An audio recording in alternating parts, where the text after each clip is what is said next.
বন্ধুরা, আমি এমন একটি দুনিয়ার সন্ধান পেয়েছি যেখানে কোনো মানুষ থাকে না, সেখানে থাকে বিড়াল, কুকুর, খরগোশ। তো তারা এই দুনিয়াতে অনেক সুখ শান্তিতে বাস করছিল, কিন্তু তাদের মধ্যে অনেক সমস্যা ছিল, অনেক গেঞ্জাম ছিল। তারা গেঞ্জাম কাটিয়ে উঠছিল। তো চলুন তাদের এই অদ্ভুত দুনিয়া থেকে আমরা একটু ভ্রমণ করে আসি।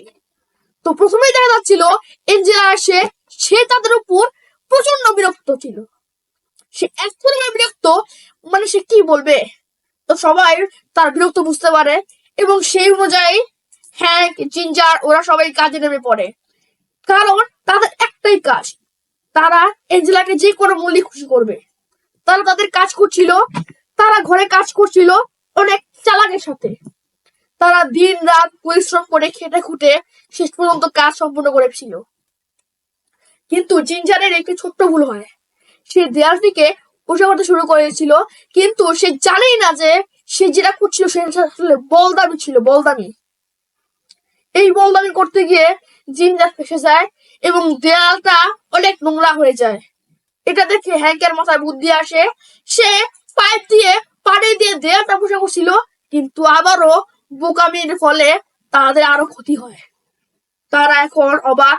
তারা কোন রকম ভাবে একটি উদ্ভব পরিকল্পনা করে, এবং সেই পরিকল্পনা অনুযায়ী তারা কাজ করতে শুরু করে। ফলে তারা কাজে সফল হয়তো ঠিকই, কিন্তু তারা এখন জানতে পারে যে তাদের এই কাজটা আসলে ছিল অনেক ভুল। তখন দেখা যাচ্ছিল বাসার মধ্যে পানি চলে আসে, সেই পানিতে গোসল করছিল বেন, জিঞ্জার। কিন্তু একটু ভুলের কারণে তাদের পুরো ঘরটা পানিতে পড়ে যায়। আহারে জীবন, আহারে জীবন। তো জিঞ্জার এখন বোকামির মতো কাজ করছিল। তারা ছিল এক একটা গাধা, গরু। তাদের এই বোকামির ফলে পুরো সমস্ত বাড়িটা পানির মধ্যে দিয়ে ভেসে যায়। এখন এটা দেখে বেন অবাক। তো তখন ভয় ছিল, কিন্তু দেখা যাচ্ছে তখন বেকা সেই সময় থেকে মার্কেট থেকে চলে আসছিল। বেকা মার্কেটে গিয়েছিল, এবং সে দরজা খুলে দেওয়াতে পানিগুলো পড়ে যায়। তো বন্ধুরা, মুভিটি শেষ হলো এখানে। আপনাদের সাথে আবার দেখা হবে পরবর্তী ভিডিওতে।